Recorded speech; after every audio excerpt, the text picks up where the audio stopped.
Yo, what is going on, guys? Flashverse here, and welcome back to another video on Stargirl, and this will be my review and breakdown for Stargirl episode 5, titled Hourman and Dr. Midnight. Before I get into this review, however, you guys don't forget to drop a like on the video and subscribe to the channel so you are aware of more Arrowverse content coming your way. And obviously, spoiler alert as well, in case you haven't caught up with Stargirl or haven't watched this episode, you have been warned, as I will be heading to spoilers because I will be breaking down the entire episode as I share my thoughts with you guys. So, just like the previous episodes, this episode also kicks off with a flashback, but this time we are 9 years in the past. But one cool thing we see is that we see our man, Rex Tyler. Now, obviously, we know he survived the ISA invasion, and we see Rex with all his, research and stuff, and he's sending it over to Pat Dugan. However, we see that he's in a rush.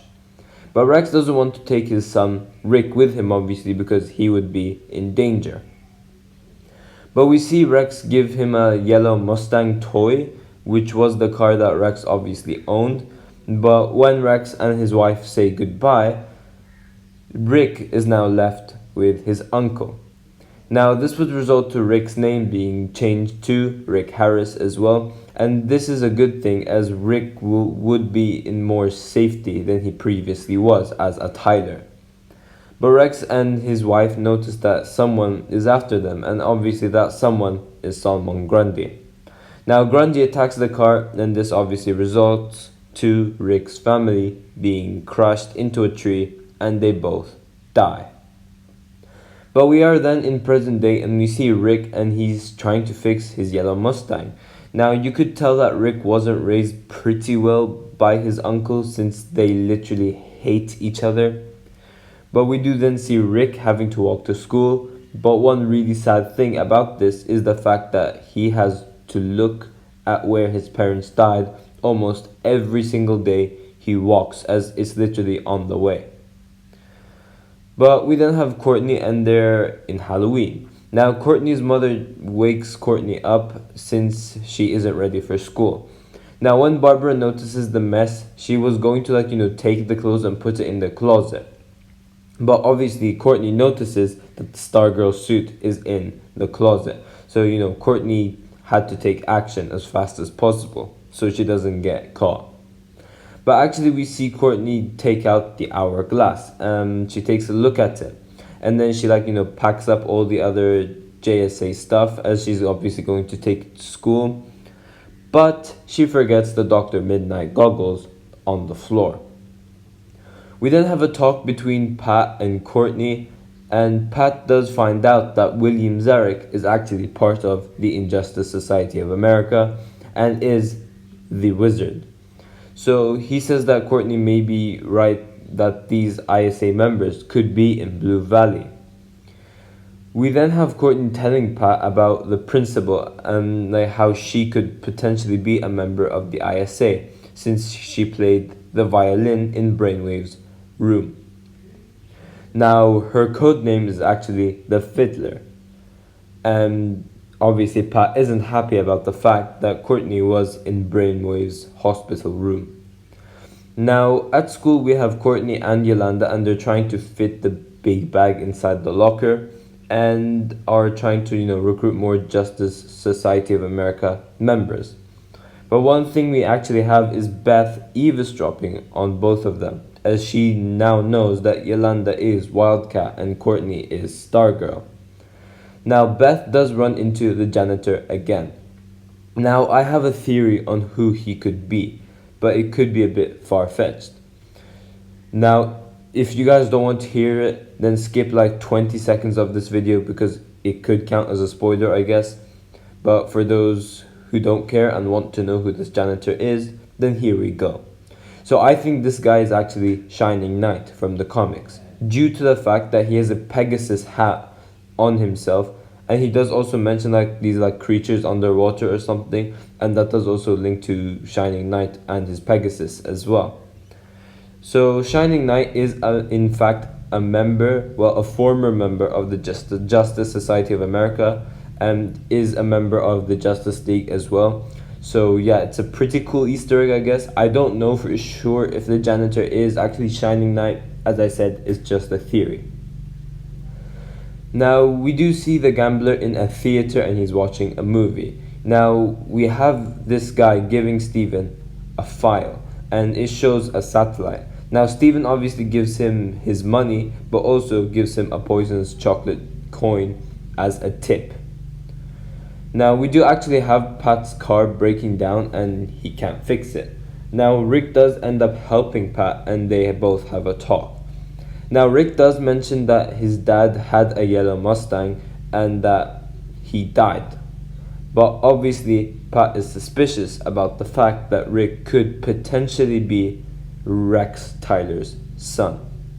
But while Rick is around, Courtney notices that the hourglass starts to ignite while he's around and then stops igniting when he leaves. So Courtney then just says to Pat that she's gonna have a walk, but actually she follows after Rick. And when they encounter each other, she does actually point the hourglass at Rick and it doesn't shine. And that is obviously because we find out later that it is because that the hourglass should be flipped the other way around, just like how you would, do a timer with the hourglass. And I was actually confused. I was like, wait, why isn't it working now? But then we do have Beth go into, Courtney's house, I guess. We have her seeing this goggles with the dog, and then she chases after the dog. But we do have Beth go upstairs into Courtney's room, and she has possession of Dr. Midnight's goggles. Now when she puts it on, we get this AI version of Charles McKnighter assisting Beth. And she finds some special things with these goggles, which was pretty cool. Now also you would notice a change in sound, and that is because I had to change rooms for the moment. So yeah, sorry about that. But we do have Beth finding a lot of things out, and obviously Courtney does end up catching Beth with the goggles. And she's obviously not going to be happy because, Beth just, went into the house without, Courtney even realizing it. And she also talks to Beth about, how you shouldn't talk about your, secret identities and things like that. And how it's the 101 rule of a superhero to not talk about their identity. But thanks to Charles McKnighter, Courtney finds out that Rick Harris is the son of Rex Tyler. So yeah, she finds out the reason behind how the hourglass now works for Rick. We do then have Pat going to Rick's house, and he encounters the uncle. Now this is where the suspicion of Pat comes in, where he thinks that Rick is Rex's son. So yeah, Pat basically, figured out at this stage. But next we have Yolanda, Courtney, and Beth looking for Rick, so they have to enter Sidney Berman's house because he's over there. And we find out that that's the case due to Dr. Midnight's goggles. But obviously Yolanda doesn't want to go in. Now we do have a photo of Cindy's father over here, and spoiler alert for this guy, I won't mention who he is, but I'm pretty sure you'd find out soon enough. But anyways, we do also have Henry getting the brainwave powers as well, as he gets these headaches and stuff. So I think they're setting him up becoming the new brainwave, if I'm not mistaken. And when Henry leaves, we then have him sent Yolanda calling him a jerk from his powers. So yeah, he's gonna be going crazy due to these powers. Yolanda was only thinking about it, she didn't actually say it. And Henry was able to sense her. So when Henry just walks around on a regular basis, just think about how many people he'll be able to hear. So that's gonna be a pain for Henry. But we do then have Rick being given the hourglass, and thanks to the goggles we find out that it needed to be turned the other way around for it to work. And this means that Hourman gets super strength for an hour. Now we do have Rick crushing this piece of metal, and he doesn't want to be a superhero yet. So he goes off to where his uncle is, and he hits the car as hard as he could. And yeah, it was a clean shot, I have to say. Now Beth does actually learn what happened to Rick. That's the case because again the goggles pretty much says that it's no accident, it's a murder. So as Yolanda and Courtney suit up to confront Rick, Beth comes in and actually reveals that Rick's parents were murdered and it wasn't an accident. This is where the goggles show what happened to Rick's parents in front of him. It was a very sad scene as Rick witnessed what happened to his parents that night. And it was very sad as he is literally putting his hand over over the hologram of his parents, and it literally breaks him. Courtney does then mention that the ISA are responsible for the murder of Rick's parents, so this leads to Rick accepting the mantle of Hourman and will assist Courtney in the superhero business, but doesn't want to just take down the ISA and bring them to justice, but rather wants revenge. So yeah, that's going to be a struggle for the other JSA members, and they're going to have to convince Rick out of getting revenge. Now we have a very interesting ending where we have this truck that delivers the satellite, and it gets ambushed by the Fiddler, and she hypnotized the delivery people, and then we have the gambler arrive and he shoots another person. But we also find out the other guy who was given the tip by the gambler has also been murdered, since the chocolate turned out to be poison. So this probably has something to do with the new Project America, if I'm not mistaken.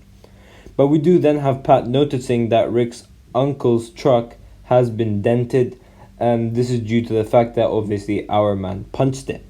So this leads to Pat trying to inform Courtney, but then he notices that Courtney stole the JSA items in the JSA headquarters, since he finds out that she's hiding it in the closet due to the bag, and that's the case because he sees the Green Lantern glowing in Courtney's room. And yeah, let's just say Pat isn't pretty happy about that, and I am interested to see what he has to say in terms of all of this. But overall, this episode was really good. I think it was one of the best episodes this season. I still think episode 3 is still the best, but I really like this episode as well. It is getting a lot better, especially with the mystery being established about the ISA and stuff like that. And I will give this episode a 9 out of 10. But yeah guys, thanks for watching. If you guys have enjoyed the video, please give a like and subscribe. Tell me in the comment section down below what you guys thought of this episode. And yeah, I will see you guys in my next video.